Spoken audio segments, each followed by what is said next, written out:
തൃശൂരിൽ 4ാമത്തെ മത്സരത്തിന് തയ്യാറെടുക്കുകയാണ് പത്മജ വേണുഗോപാൽ. ജയമാണ് ലക്ഷ്യം. കഴിഞ്ഞ തവണ സുരേഷ് ഗോപിയായിരുന്നു എതിർ സ്ഥാനാർത്ഥികളിൽ ഒരാൾ.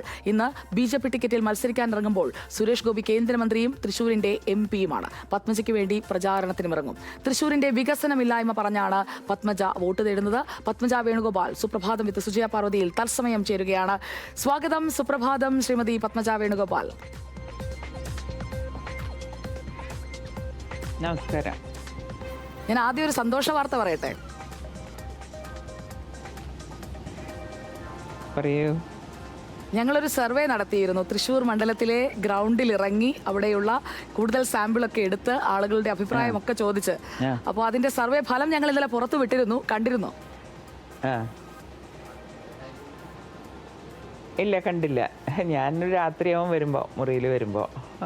അപ്പോൾ അതിന്റെ സർവേ ഫലം എന്ന് പറഞ്ഞു കഴിഞ്ഞാൽ പത്മജ വേണുഗോപാലിനുള്ള സാധ്യത അവിടെ വർദ്ധിച്ചിരിക്കുകയാണ് കഴിഞ്ഞ തവണത്തേക്കാൾ.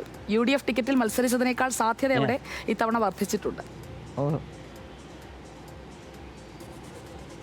വളരെയധികം സന്തോഷം. ഒന്നുമില്ലെങ്കിൽ തൃശ്ശൂരിലെ ഞാൻ ആൾക്കാരോടുള്ള എൻ്റെ ഒരു വിശ്വാസം അത് ശരിയാണെന്ന് തെളിയിക്കുകയാണത്. എല്ലാവരും ചോദിച്ചു 2 പ്രാവശ്യം കേട്ട് എന്തിനാണ് ഇവിടെ 3ാമത്. പക്ഷെ ഞാൻ പറഞ്ഞു, എൻ്റെ ആൾക്കാരിൽ എനിക്ക് വിശ്വാസമുണ്ട്. ഒരിക്കലും ഞാൻ പറഞ്ഞില്ലേ, പല പ്രാവശ്യം സ്വന്തം പാർട്ടിയിലത്തെ ആൾക്കാർ ചതിച്ചു എന്നല്ലാതെ തൃശ്ശൂരുകാരെന്നെ ചതിച്ചിട്ടില്ല.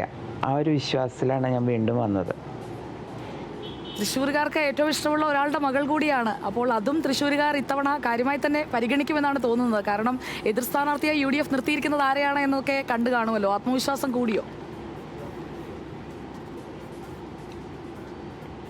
ഇല്ല, അങ്ങനെയൊന്നുമില്ല. ഞാൻ ഒരിക്കലും ഒരാളെ ചെറുതാക്കി കാണാറില്ല സുജയ. കാരണം ഞാൻ പറഞ്ഞില്ലേ, എല്ലാവരും ഞാൻ കുട്ടിക്കാലം തൊട്ട് അറിയുന്ന ആൾക്കാരാണ്. എല്ലാവർക്കും അവരുടേതായിട്ടുള്ള കഴിവുകളുണ്ട്. പിന്നെ LDFൻ്റെ സ്ഥാനാർത്ഥി മാത്രം തൃശ്ശൂരുകാരനല്ല എന്ന് മാത്രം. ബാക്കി ഇപ്പം UDFൻ്റെ ആയാലും ഞാനായാലും ഒക്കെ തൃശ്ശൂരുകാരാണ്. ഞങ്ങൾക്കൊക്കെ പരസ്പരം അറിയാം. കോൺഗ്രസിൻ്റെ സ്ഥാനാർത്ഥിയാണെങ്കിൽ എത്രയോ കാലം ഞങ്ങൾ ഒരുമിച്ച് വർക്ക് ചെയ്തിട്ടുള്ളതാണ്. അതാണ് ഞാൻ ചോദിച്ചത്. രാജൻ പല്ലൻ അവിടെ തൃശ്ശൂരിൽ കോർപ്പറേഷനിൽ പ്രവർത്തിക്കുമ്പോഴൊക്കെ നിങ്ങൾ ഒന്നിച്ച് സമയം ചെലവിട്ടിട്ടുള്ള ആൾക്കാരാണ്. അപ്പോൾ അദ്ദേഹം എതിർ സ്ഥാനാർത്ഥിയായി വരികയാണ്. അപ്പോൾ സുഹൃത്തുക്കൾ തമ്മിലുള്ള ഒരു മത്സരമാണ്. മറുഭാഗത്ത് ആലങ്കോട് ലീലാകൃഷ്ണനെയാണ് സിറ്റിംഗ് MLA മാറ്റിക്കൊണ്ട് നിർത്തുന്നത്. സിറ്റിംഗ് MLA മത്സരിക്കുന്നില്ല എന്നത് തന്നെ UDFനും അതുപോലെ തന്നെ BJPക്കും ആത്മവിശ്വാസം നൽകുന്ന ഒരു ഘടകമല്ലേ? അല്ല, അത് അദ്ദേഹത്തിൻ്റെ ആരോഗ്യ പ്രശ്നങ്ങൾ കൊണ്ടാണെന്നാണ് ഞാൻ കേട്ടത്. അദ്ദേഹത്തിന് ആരോഗ്യപരമായ കാര്യങ്ങൾ ഉള്ളതുകൊണ്ടാണ് മാറ്റിയെന്നാണ് ഞാൻ കേട്ടത്. അങ്ങനെ നമ്മളിപ്പോൾ അതാ ഞാൻ പറഞ്ഞത്, ഒരാളെയും നമ്മൾ ചെറുതാക്കി കാണണ്ട.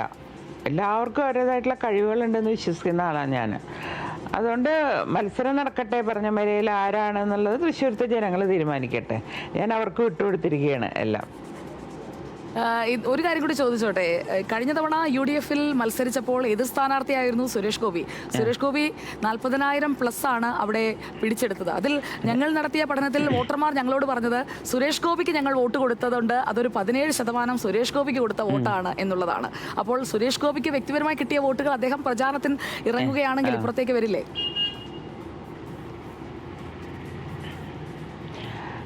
അല്ല, തീർച്ചയായിട്ടും. അത് മാത്രമല്ല, ഇപ്പം അതിനേക്കാളൊക്കെ BJPക്ക് കുറേ സാധ്യതകൾ കൂടിയിട്ടുണ്ട് ഇവിടെ. എനിക്ക് തോന്നുന്നു സുരേഷിന് 50,000 മേലെ വോട്ട് കിട്ടിയിട്ടുണ്ട്, 40 അല്ല. കഴിഞ്ഞ നിയമസഭയാണ് പറഞ്ഞത് 2021. അതിൽ സുരേഷ് ഗോപി അല്ല, അത് കഴിഞ്ഞ് പിന്നെ പാർലമെന്റിൽ തീരെ അങ്ങ് നല്ലോണം കൂടിയല്ലോ സുരേഷ് ഗോപിക്ക്. മറ്റേ 40,000 എന്ന് പറയുന്നത് അന്ന് ഇത്ര ഒരു എന്താ BJPയിൽ ഇത്ര ഒരു ശക്തമായിട്ടുള്ള പ്രവർത്തനങ്ങൾ ഉണ്ടായിരുന്നില്ല. പക്ഷെ ഇപ്പം BJP വളരെയധികം ശക്തമായിട്ടുള്ളൊരു മണ്ഡലമാണ് ഇപ്പോൾ തൃശ്ശൂർ. അതിൻ്റെ ഒരു ആത്മവിശ്വാസം എനിക്കുണ്ട്. പിന്നെ കൂടെ നിൽക്കുന്നവരൊക്കെ നന്നായിട്ട് പ്രവർത്തിക്കുന്നുണ്ട്.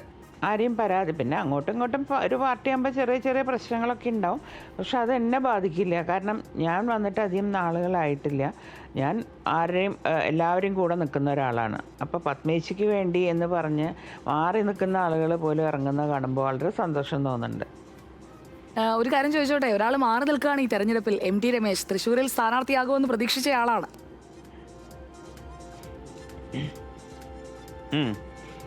ഇല്ല, ഞാൻ അന്നേ രമേശിൻ്റെ അടുത്ത് പറഞ്ഞിരുന്നു, താല്പര്യം ഉണ്ടെങ്കിൽ മത്സരിച്ചോളൂ, കാരണം വേറെ ഒന്നുമല്ല, എനിക്ക് കുറച്ചൊരു ഹെൽത്ത് ഇഷ്യൂ ഉണ്ടായിരുന്നു. അത് മാറി ഇപ്പം ഞാൻ നല്ല ഹെൽത്തിലേക്ക് വരുന്നേ ഉണ്ടായിരുന്നല്ലോ. അപ്പം ഞാൻ ഒരിക്കലും പ്രതീക്ഷിച്ചില്ല ഞാനിവിടെ സ്ഥാനാർത്ഥിയാവും എന്നുള്ളത്.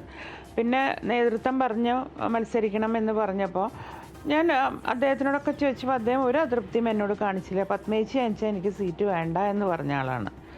അപ്പോൾ അങ്ങനെ ഒരാളുടെ ആൾ ഇപ്രാവശ്യം ഇതിനിടയ്ക്ക് വന്ന് എനിക്ക് വേണ്ടി സംസാരിച്ചിട്ട് പോയി മീറ്റിങ്ങിൽ. അദ്ദേഹത്തിന് ഒരു വിഷമമില്ല എന്ന് എനിക്ക് തോന്നിയിട്ടില്ല. അതായത് എം ടി രമേശിന് അതൃപ്തി എന്നൊക്കെയുള്ള ഞങ്ങൾ കൊടുക്കുന്നില്ല, മറ്റു മാധ്യമങ്ങളിലൊക്കെ കണ്ട വാർത്തയപ്പോൾ തെറ്റാണെന്നാണോ?